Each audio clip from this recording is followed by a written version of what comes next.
Good afternoon, everyone. Thanks for joining us on this webinar today. We are going to get started in a minute or two. I just want to give a bit of time for some more folks to trickle in.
All right, with 202s, I think we'll get started.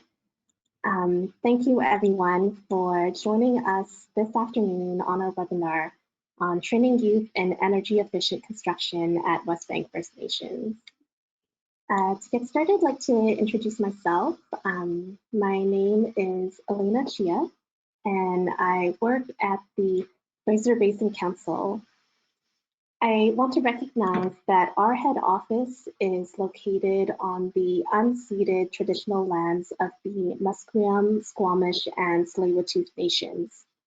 I am a settler here of Cantonese and Hakka descent.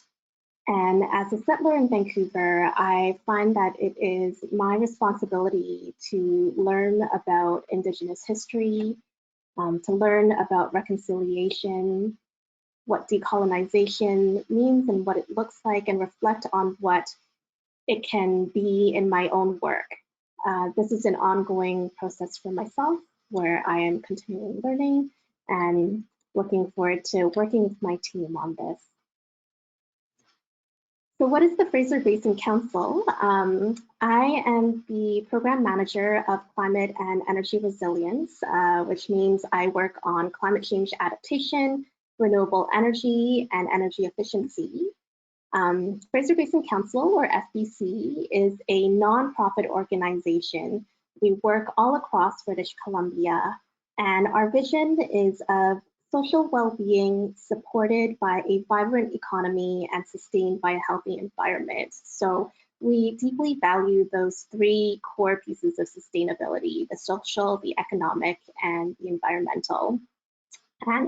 And at FBC, myself and my colleague Tom Welfare, who's with me today, work on the First Nations Home Energy Safe program, where we offer training and education on energy efficiency, just like this webinar. The work we do is around raising awareness about energy efficiency for both new construction and existing homes. And we also look to provide training opportunities and capacity building. You can see the link to our website right up there, which is fnenergy.ca. And on there, you can check out our community case studies, look at the training opportunities that are coming up. We do record all of our webinars, including the one today, so you can check out the recordings of our past webinars, and you can also subscribe to our newsletter. So that's a great way to keep in touch and be updated whenever we have upcoming events. And I want to give a big thanks to our funders, including the Real Estate Foundation, the province of BC, BC Hydro, and Fortis BC, because we wouldn't be able to do our program work without them. So we appreciate their generous support. Some webinar logistics for today. So we're going to keep everyone's audio muted and your camera off.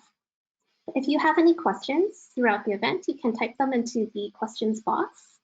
And we're going to have a Q&A after the presentation. If you're encountering any technical issues, you can contact my colleague Tom. You can message him through the questions box, or you could email him at fraserbasin@gmail.com. And that email is also in the chat message, so you can refer back to that. Yeah, and I'm really pleased to be able to introduce the three wonderful speakers that we have today, and you can see up in their video camera. Kevin Ned is an employment training facilitator with Westbank First Nation. Kevin assists clients with achieving their goals, and sometimes this means assisting with goal setting, finding a program that aligns with their individual needs, developing resumes, and it also includes motivating, guiding, listening, and generally wanting to help them achieve both their short and long-term goals. Karen Abramson is the manager of the Okanagan Training Development Council. The council was the official program partner of the most recent Renew session, which we'll be talking about today. And the overarching goal of the council is to administer and allocate funding for training programs for Indigenous peoples within the 6 member First Nations that comprise the council's territory. So Karen has tremendous experience coordinating and administering educational programs to help people become well-trained, certified, and self-sufficient. And we also have Kathleen Dixon here today, who is the marketing coordinator with the Conservation and Energy Management team at Fortis BC. She's been there since September 2019, and she's the program administrator for the Residential Energy Efficiency Works, or RENEW, program, and she works closely with program partners to deliver the most recent RENEW session in Kelowna, BC, back in October 2020. So at this point, I want to pass it over to Kathleen for the presentation. So I will hand over presentation controls to her.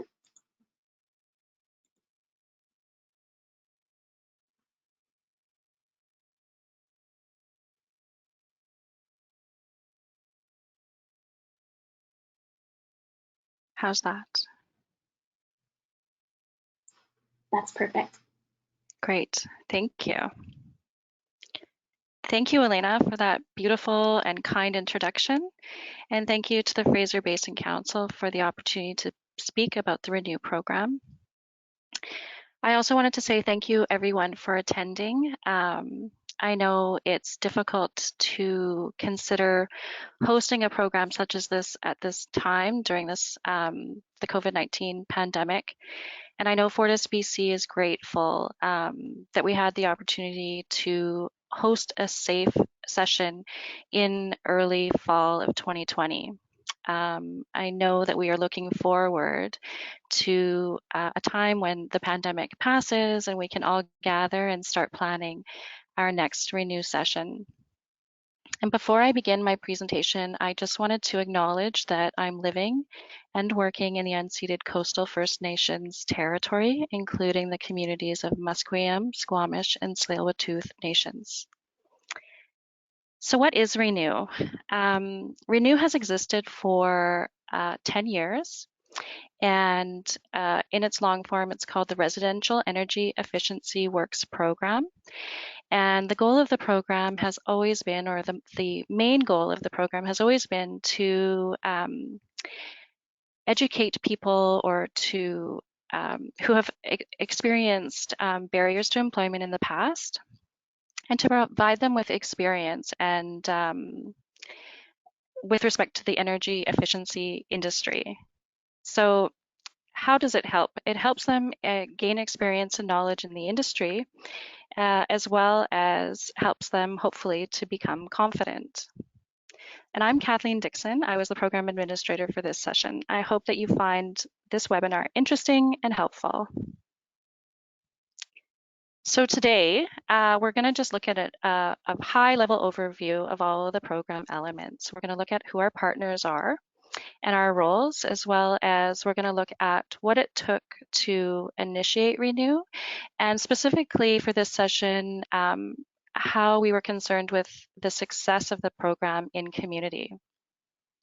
We're also going to look at the specific goals of each Renew program and some of the new goals that we instituted for this session. We're going to look at programming necessities from the perspective of our partners, as well as look at a typical Renew schedule, as well as, again, some of the nuances that we added for this particular session, and then review some of the challenges and outcomes.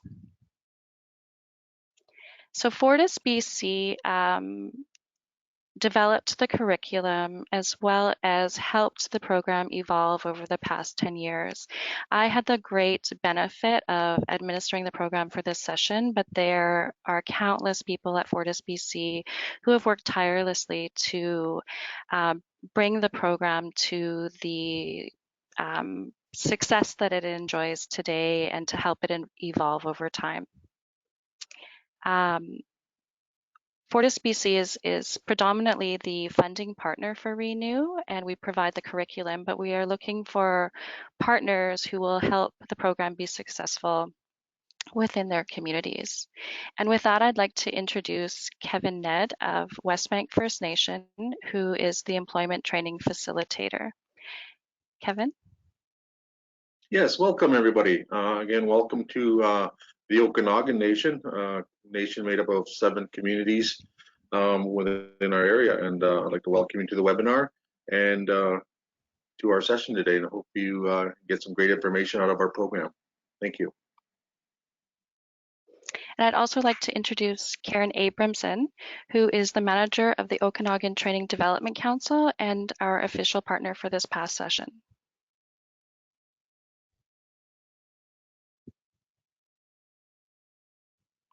Karen, are you muted? Now I'm unmuted. Technology, oh my goodness. Anyway, hello everybody. Thank you for attending our session today. I would like to start by acknowledging that I do live and work in the ancestral, traditional, and unceded territory of the Silks Okanagan people. And our service area that we cover is from Vernon south to Headley, and we also cover the West Kootenay areas. So that's a fairly large geographic area. And we are, in fact, an ISET program, an Indigenous Skills and Employment Training Program funded through Service Canada.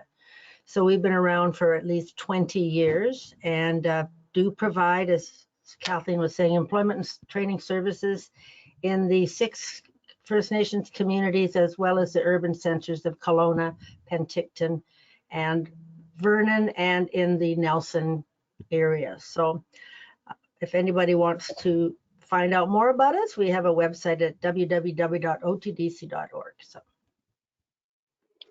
Perfect, thank you, Karen. So Westbank First Nations role with respect to this session was mainly recruitment, as well as helping us facilitate any and every detail of the in-community portion of the program, right from helping us with catering contacts all the way through to securing our construction project for participants. And Okanagan Training Development Council hired a program coordinator part-time through the funding in the Renew program. And he helped us on the day-to-day basis with all of our participants and instructor needs.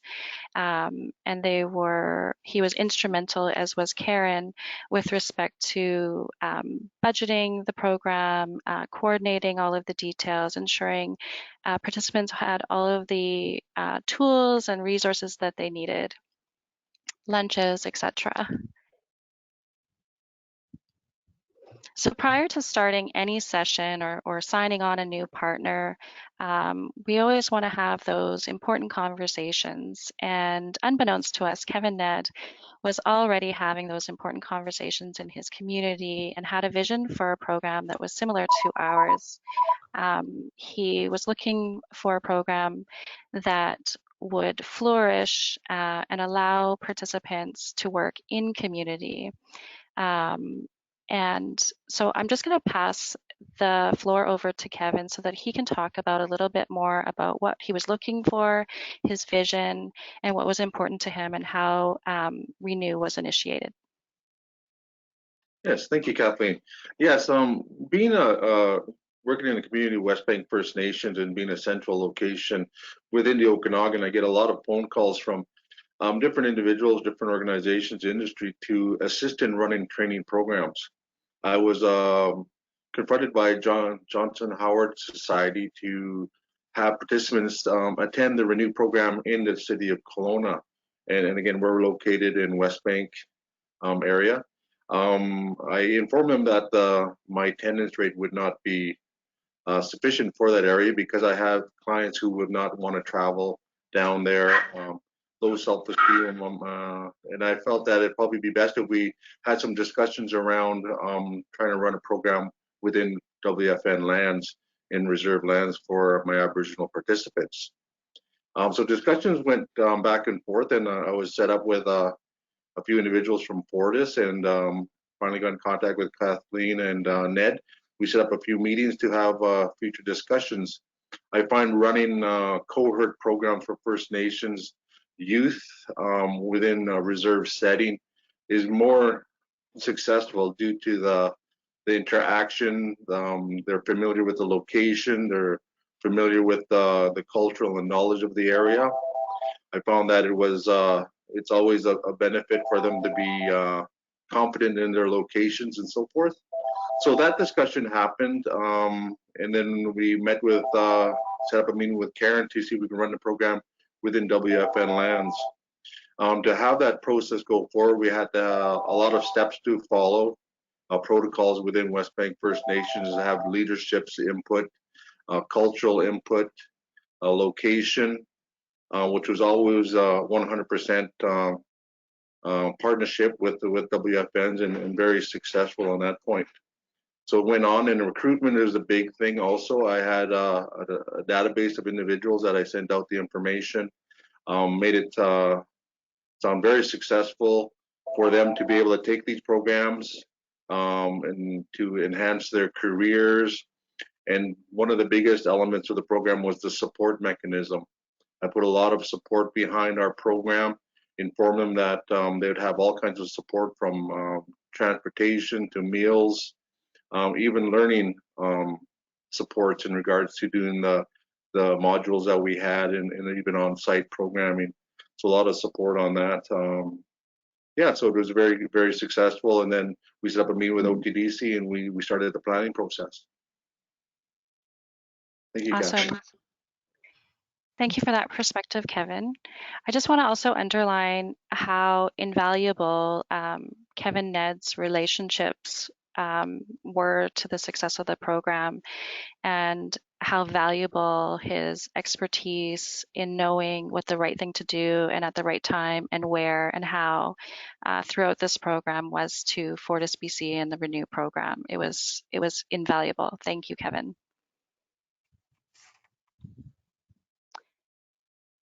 So what are the goals of Renew? They have always been, as I mentioned before, to assist individuals who may have experienced barriers to employment with a first step towards self-sufficiency. It's also to provide a safe and nurturing first step back into a formal educational setting. A lot of the people that join us haven't been in a classroom in quite some time, and so sitting them in the seat for 2 full weeks at 6 to 8 hours a day, it can be overwhelming. And so we really try to create a safe and nurturing community within the classroom. We also work to, or hope to, build capacity within BC communities and have that local expertise from the knowledge that people can gain through the program. We look to educate individuals in order to increase their local knowledge with respect specifically to energy and conservation. And then for this session, we added the goal of sharing and embracing Okanagan protocols and traditional knowledge, which again became very clear that was very important to the success of our participants. So once we know we want to initiate a session, we speak to our potential program partners and really work out the details and what they believe will lead to the highest percentage of success. And this is when Kevin introduced us to Karen, and this is where I'm going to again introduce you to Karen so that she can provide her partner perspective on what necessities were must-haves from OTDC's perspective. Thanks, Kathleen. Yeah. Having run programs before, it was very clear to me that there was no way that we could be involved in this type of a program without pretty much a part-time moving into a full-time coordinator to provide those wraparound services that are so essential in ensuring success. And, you know, it doesn't take many times to try to run a program without that person in place, that you realize that you can't be all things and do all things when we're already providing specific programs and services in a different community way, that I was quite clear from the beginning we would not sign on without that. And that's where Fortis was very good at helping and providing the funding for that position. And we were really fortunate that we found somebody who was a real go-getter in that area and really kind of was able to bond with the clients, the participants. And that to me was like probably number one element of success in the program. And he did everything from making sure people had the transportation to and from, organizing lunches that were like unbelievable lunches. He took great pride in being creative and I think everybody appreciated it. They were trying new foods they hadn't tried before, and helping the group bond as a team, and that's really quite essential. But he also did a lot of the running around. We had to get screens for the COVID tables, making sure our safety protocols were up to snuff. I mean, we were quite adamant that we wanted to deliver in person. And so this was all going on during the initial COVID summer type activities. And I mean, we learned a lot about what we had to do, and it was really our coordinator that helped pull that all together. So, and even now, he's still working now on getting people placements into work and stuff like that. And he would do all the detailed financial things to people. And then we were insistent that we wanted to make sure the trainees got some kind of attendance allowance. They didn't get a training allowance, but they got a recognition of attendance. And also, finally, at the end, honestly, we did decide to have like a completion bonus that would help keep the participants moving forward and have something to strive for. So it was a really detailed program that was run by a team of us, I think, who all did an exceptional job of making sure everything was in its place and we, you know, could move forward. I don't think there was any huge surprises, thankfully. So, you know, that's what I say. The detailed plan was something I kept harping on, and we spent a lot of time meetings to make sure we were all moving forward at the same time, and then dumping stuff, I don't say, on Kevin, the other Kevin, not the, we had two Kevins involved with this. And so luckily he ran with it, and you know, very grateful for that. Thank you, Karen. That was fantastic. Kevin Willier was our program coordinator, and he did a fantastic job. I also want to say that communication was key throughout, and it was so nice to have a partner who had such strength in communication. So thank you, Karen. Yeah, I'd also like to comment too. The success of the program was the flexibility that Fortis had in regards to assisting WFN and OTDC to run the program. They made the program the the participants program, and they're able to adapt to running the program within the WFN reserve community. Thanks, Kevin.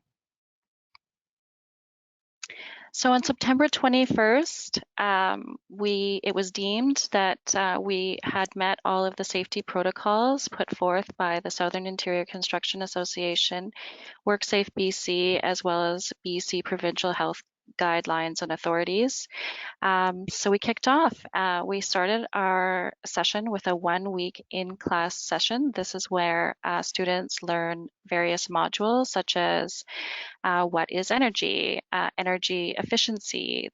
We talk about rain screening, insulation, heat loss in homes.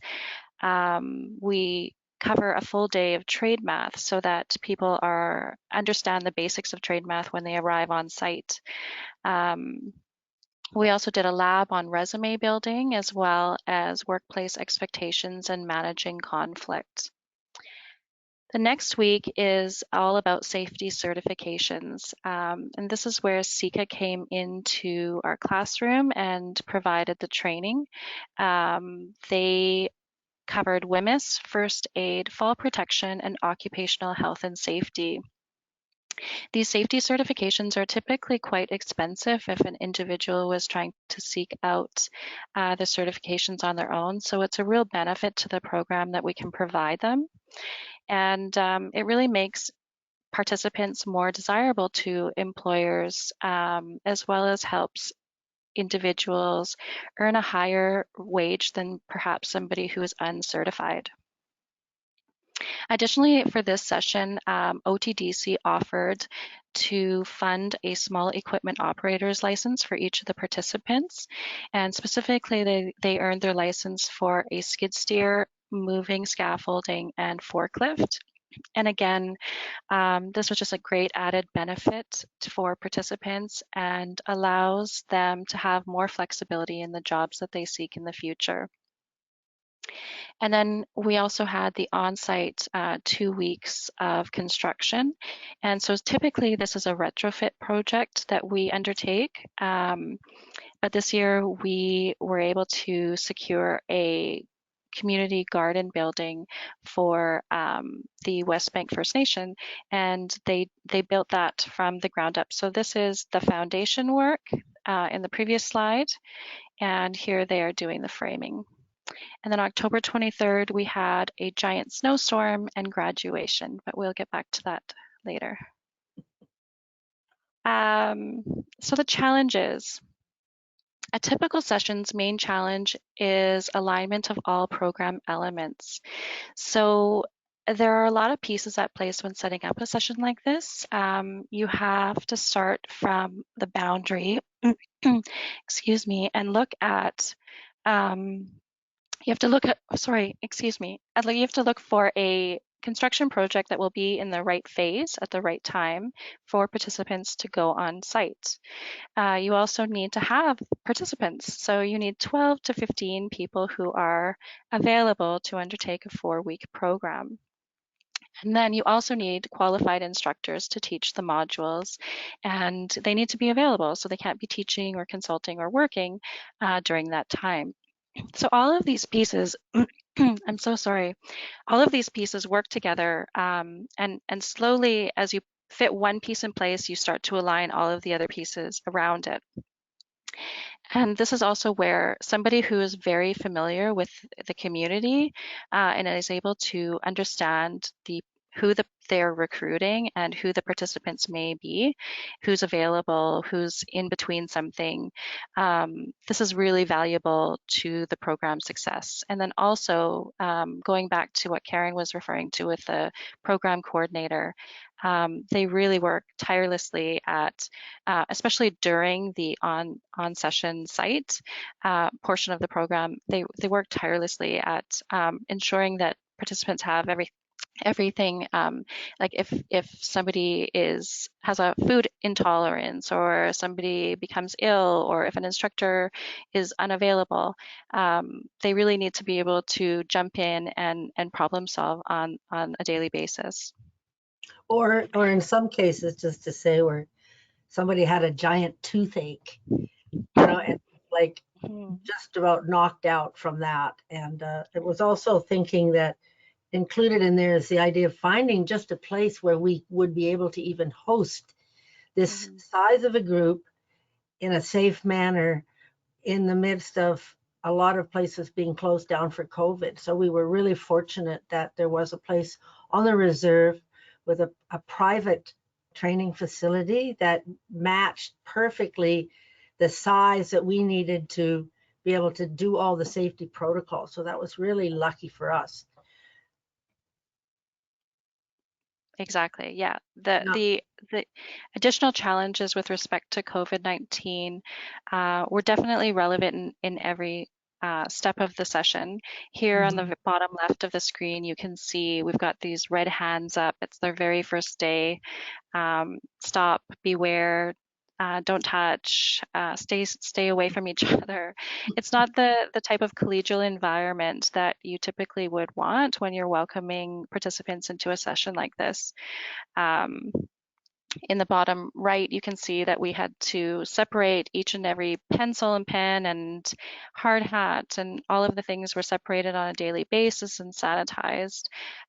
We worked really, and and also in the top, you can see that we had these barriers in between each individual so that it just added a second layer of safety. And again, we worked really hard with WorkSafe BC and the guidelines presented to us by the BC health authorities at the time of the session. So these are all of these different challenges that we were just talking about. One additional challenge was building collegiality at the same time as social distancing. A lot of our curriculum is team building and working on projects together. So we had to revise a lot of those program elements, but we were still able to do a lot of different deliver the material in a different way that still allowed the participants to interact with each other. Another real benefit was that we were able to host this session lunches outside under a giant tent so that people could still interact with each other during the breaks but remain socially distant. And finally, the construction project. We had considered doing a retrofit project for the session, but due to permitting delays and just I think with that shutdown earlier on in the year, we just weren't sure that we were going to get that project to line up with when the participants would be on site. So Kevin Ned and our construction manager, Wibco Construction, really worked hard. Again, everybody's always working hard. They worked really hard on securing a project for the Westbank First Nation, and they needed a community garden building. So it just aligned perfectly for us. So I'd like to just add in a little point there about the motivation of the participants, because this program doesn't provide for a living allowance. And I'm a big believer. I mean, people shouldn't come necessarily with no motivation. They still have to eat. They still have responsibilities at home. Some of them were on EI and some were on income assistance, but for the most part, most of the participants in that period did not receive any other income other than a $20 a day allowance for participating. But what we also were able to provide was a fairly decent completion bonus at the end. So that was a really good, I think, a big motivator for many of them. Plus, the fact that Fortis had offered up a scholarship for a certain amount of money that any of the participants could apply to receive moving forward. So I think that was also a really good add-on to keep the participants motivated during that period of time. Yeah, and a few other items that what made the program successful was that we built a team amongst our participants. So, and we also provided supports in rides, broke down barriers for our participants where if they needed a ride somewhere to the training, or if they needed extra work with some of their modules or extra assistance with the program, that really encouraged them. It broke down many barriers for them that they would never have the opportunity in any other training program. So that was quite the motivator. They're very happy about the supports. set up for them. Awesome, thank you both. So outcomes. So I love this photo. If we go back for a second, we see this is the first day of class. They're very, they've got their arms crossed. They're very to themselves. This poor lady in the front row is wondering why I'm taking a picture of her. And then we see here, look at their body stances. They're so confident. They're so happy. They're proud of what they've done, and they should be. Learning so much and being able to put together a project such as this in such a short period of time is a fantastic accomplishment. And I'm so happy to see it just in the way that they're standing, since we can't see them smiling. I also think and have heard that they feel a sense of pride for community and a sense of belonging. I mean, one of the counselors and listening to the elder at graduation speak to the participants was really inspiring, and they were so proud of each of these individuals. It was lovely to see, and every time these participants will drive past this garden building now, they're going to know that they did that, and it's a beautiful building. If we're talking about the numbers with respect to this session, we had 10 out of 12 graduates. One person transferred out of Renew, entered a new program, and succeeded in that one. So I like to maybe think that he succeeded in that one because we laid the groundwork. And then we have today 8 working and 2 enrolled in post-secondary programs. So great numbers from this Renew session.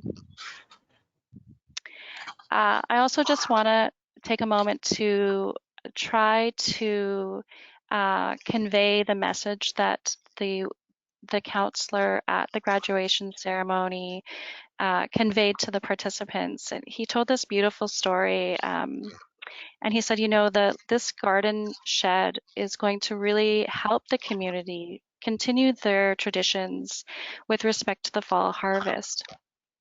But next to the building is the garden, and it's where they will plant seeds. And he said, look at this session as that seed for each of you. And you've already planted it. It's already growing. It's sprouting. You've built this gorgeous, highly detailed building that will last many years. And so now take this information, take this knowledge, take this pride that you feel, and go out into your communities and continue to grow and nurture it, and become all that you can be for yourself and for your community, it was really beautiful. Anyways, in closing, I just want to say that I am entirely grateful to the participants for letting us join them on this part of their journey. Yeah, I'd like to make some comment too regarding the Sure. program and the picture that we saw the last slide. There's friendships made, and that's one reason I like to hold cohorts with Aboriginal youth. They'll have friendships for life. They have supports for life. They call on each other. And one thing that if you work with First Nations youth, not just youth, but First Nations themselves in groups, the sense of humor is just unbelievable. They're always joking with each other. They're always making comments.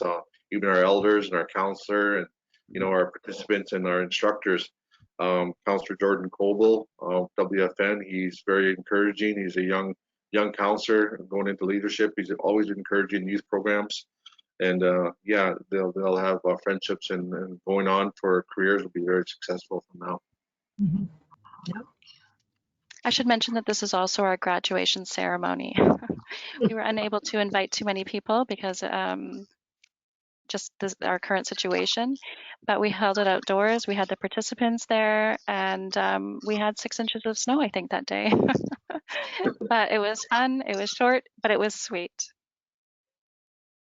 And so with that, I thank each of you for participating and coming to the session today. And I'm going to turn it back over to Elena for questions. Thank you. Thank you so much to the three of you for this presentation and hearing this incredible story. I think it's a project that is such an accomplishment in any case, but the fact that you did this all during COVID is even more extraordinary.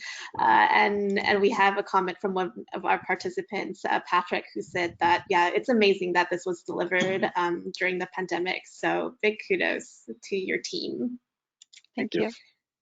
So I invite now our participants to type your questions into the chat. I have a few to start us off with. The first from Eduardo, he wanted to know whether net zero energy housing was part of the scope of the program in terms of learning. Did you have conversations around the step code and trading? And if so, like what level of the step code were you focusing on? Honestly, we only introduced step code to the participants because it's a very fast moving program. And so we explain what the step code is and what the goals of each step are, but we don't really go into the detailed analysis. At one point, we had very specific education geared towards like different types of furnaces and boilers, but for the 1 week module that we decided to proceed with for this session, we tailored it to just cover basic information and for entry-level laborers into the retrofitting industry. Mm-hmm. Gotcha. And additional question from Eduardo is whether solar PV roofs were part of the goal, I'm sorry? like solar photovoltaic energy, like on the roofs. Would that ever be part of You know what, it can be. Our session is entirely flexible and we gear it towards what our partners are looking for. And we do have some of that curriculum developed, but again, we just tailor it to the time that we have with the participants, and we try to work with the group and the participants' skill level as it stands when we start. Mm-hmm. Makes sense. I think, Kathleen, if I'm not mistaken, though, was the building not designed to have that as an option, perhaps down the road, in terms of integrating solar aspects into that building? I mean, you're limited when it's a garden shed and you only have a certain period of time, but I think there was an element of solar energy integrated into that construction. We definitely had looked at it, and we were going to include also a solar, a sunlight to reduce the need for any sort of electrical use. And I believe that Paul also looked at a solar panel so that they could light the light bulb inside. It's a single light bulb, but the building is also using latest technologies with respect to the wall assembly and the rain screening as well as insulation. So it's a very, very good building for it, considering a garden shed. You could probably house some people in there. Well, it's great to hear that it's that is a potential option through the building design, and that leads to another question of how these projects are decided. So, what is the scope of what's possible to do within the Renew program? You mentioned before that you were initially looking at retrofits, but then you moved into this garden shed idea. So would communities approach you with those ideas, and what is within that scope? What are the limitations of what can be included? I think that we try our best to do a retrofit project because there is a lot of need for retrofitting within communities. And again, we're trying to build capacity within BC communities. We know that a lot of communities don't have that local expertise to, do draft proofing or there's older homes in a lot of these communities. And so what we need to do to fix them or to make them more energy efficient so that people can live comfortably today. So our focus isn't really on new builds or perhaps getting things to net zero, because it's a difficult task for small communities to accomplish that, especially with limited funding in some cases. So I think we do want to stick with retrofitting as much as possible. But this was a great project, and they were very successful at it. For sure. I see that Iona Campbell, you have your hand raised. Maybe you can let us know in the question box whether you want me to unmute you to ask your question. And as we're waiting to hear from you, I'll move on to a second one for the, you mentioned there's a scholarship program that Fortis BC has. Can you provide more details about what that is? And did you get a lot of participants sign up for that in this example?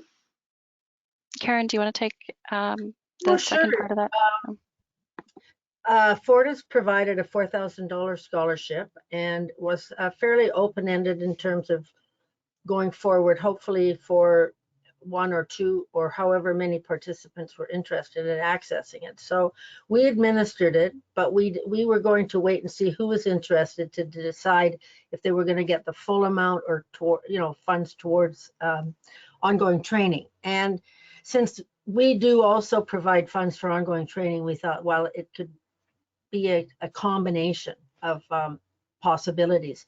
In the end, one young woman wanted to go into the introduction to the trades, a trade sampler, and is currently in that program now, and is hopefully will be moving on into a career in some trade aspect, of which we, along with probably Westbank, because she's from that community, would definitely entertain funding her for ongoing for her studies. But it was good that she's able to explore further trade options. And there was another person that did, after the fact, decide to go to Nicola Valley Institute of Technology, but it was kind of too late once we'd already allocated the scholarship. It's certainly something that we encourage and see as an added success to the program, because of that these trainees, most of them, probably hadn't even entertained the idea of going into further education when they started the program. So that's actually a really good outcome for us in terms of determining success. I should also mention that the scholarship, this was our first year where we were able to offer the scholarship. So that was an exciting added bonus. Yeah, that's great, and fantastic to hear that someone was able to take advantage of that. Is that going to be included in the coming years, Kathleen, or is this like a one-year thing? Putting me on the spot. I think it's something that we were really proud to offer, and can I just say that I really hope that we are able to offer it. It will definitely be a part of our discussion with future partners for sure. Sure.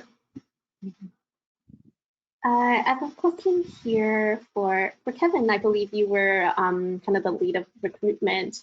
How were you able to deal with the challenge of getting all of your recruits scheduled for this program? What were the issues that came up, and how did you address them?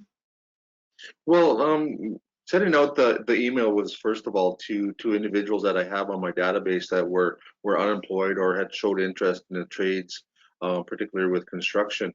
And then it was getting the contacts and getting the phone numbers of the individuals. So I constantly phoned them. I promoted the program very positively in regards to what they would be receiving, the support mechanisms behind it, from being able to get a ride, because that's one of the biggest challenges we have is licenses. Some individuals don't have vehicles. Some people have various barriers, like even from accommodations, where some are couch surfing. Just trying to break down all those barriers and providing them an answer to a lot of their questions, from I don't have any lunch money, well, we'll feed you. I don't have a vehicle to get there, well, we'll pick you up and drive you. And other issues like I have to go to an appointment. Well, we'll drive you and bring you back. So breaking down all the barriers. But at the beginning for recruitment, making it very positive and constantly getting on them, phoning them, getting their commitment, building trust with the individual was a big one.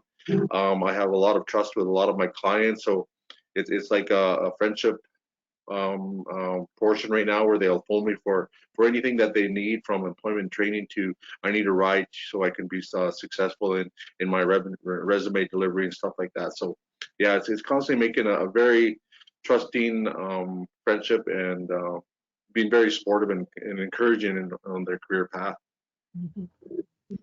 Yeah, that's wonderful, Kevin. And I imagine that was a substantial amount of work to be able to do all that outreach, talk through the barriers and deal with those. So yeah, that's really amazing. Yeah, because one thing, when you're talking with a client with various barriers, they need to know your commitment too.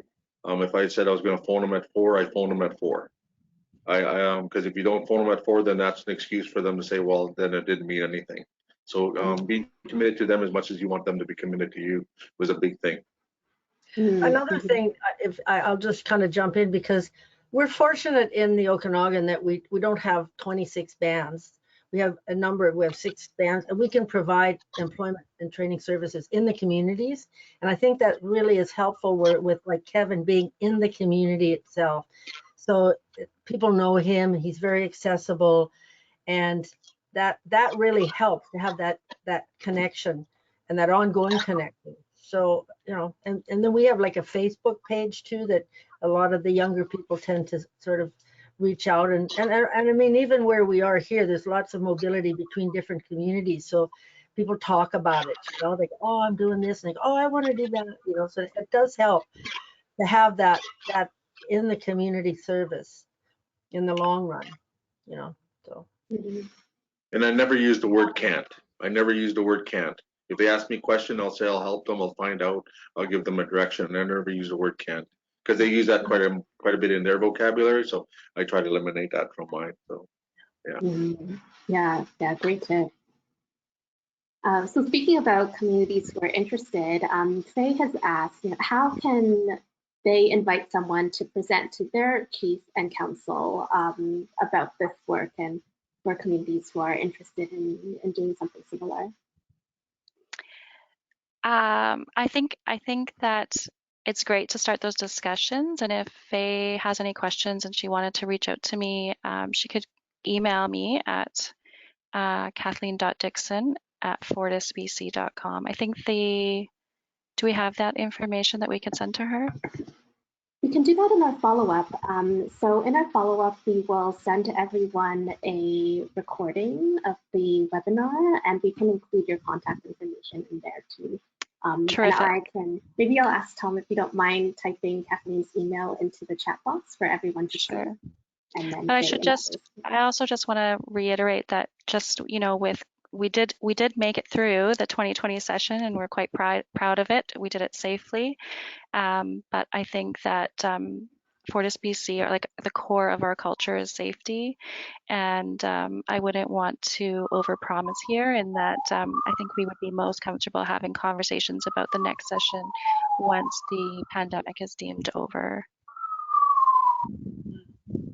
Yeah, I think that makes sense to be safe. I have a question from Sarah.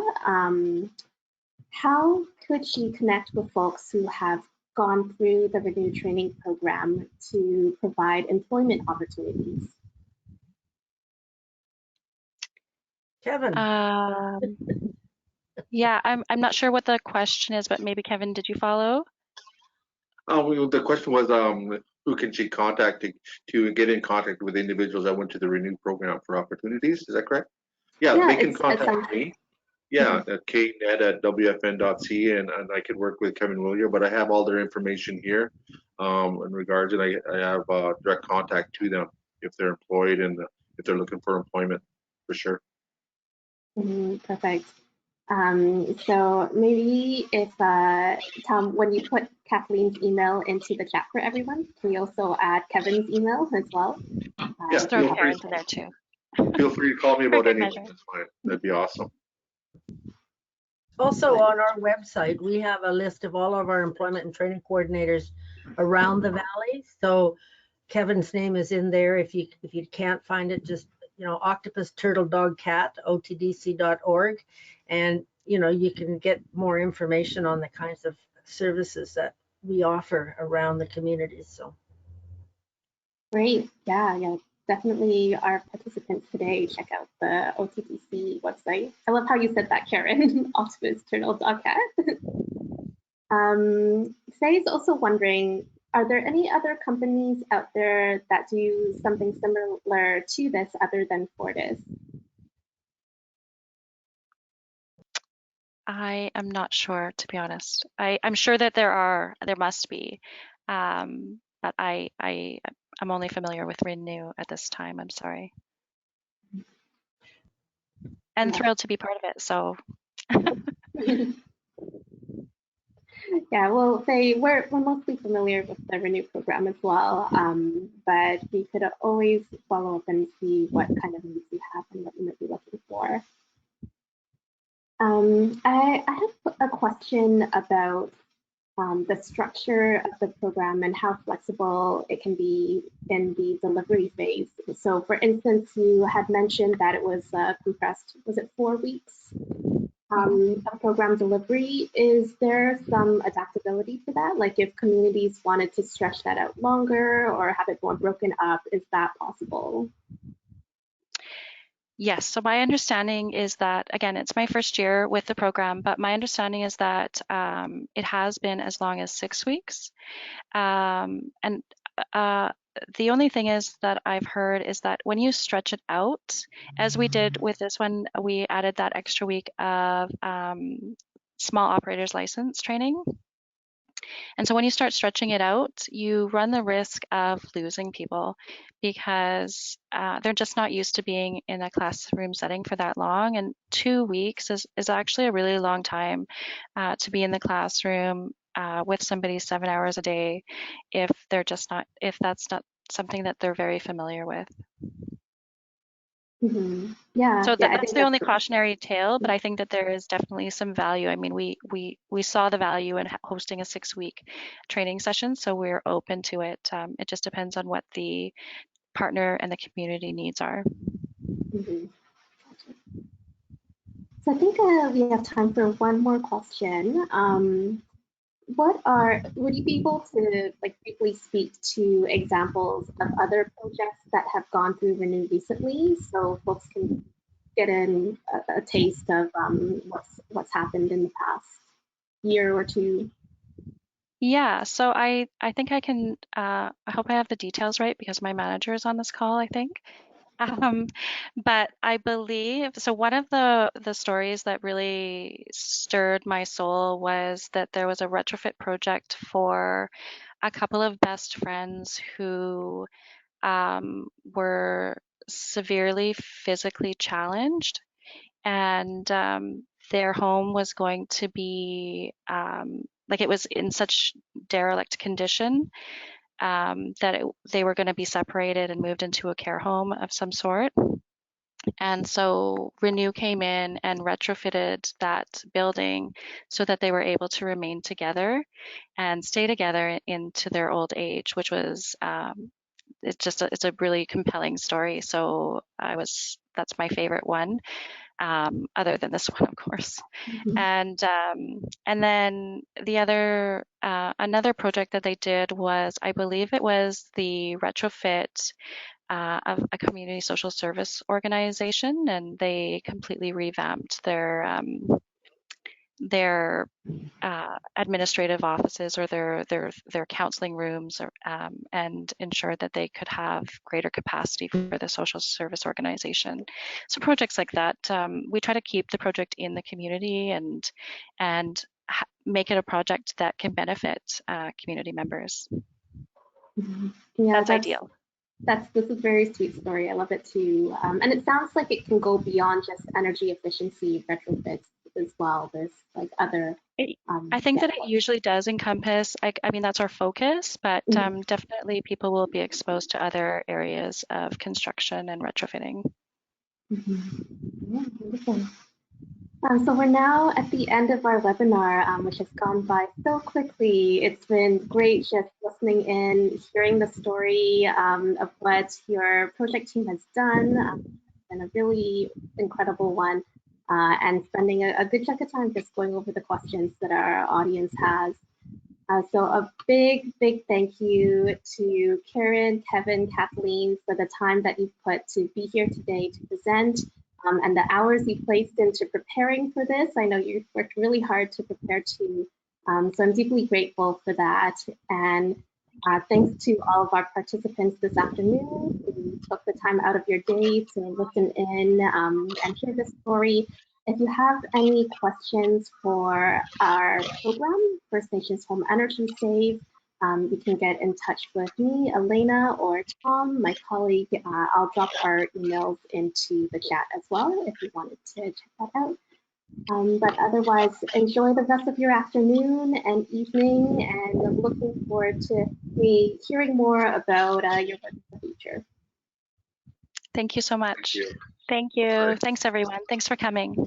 Thank you. Thank you. Mhm.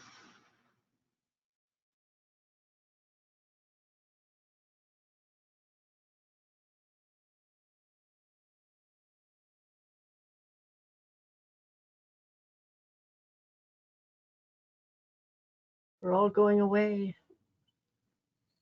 That's just you and me, Kevin. Okay, it's a snow day. I guess we're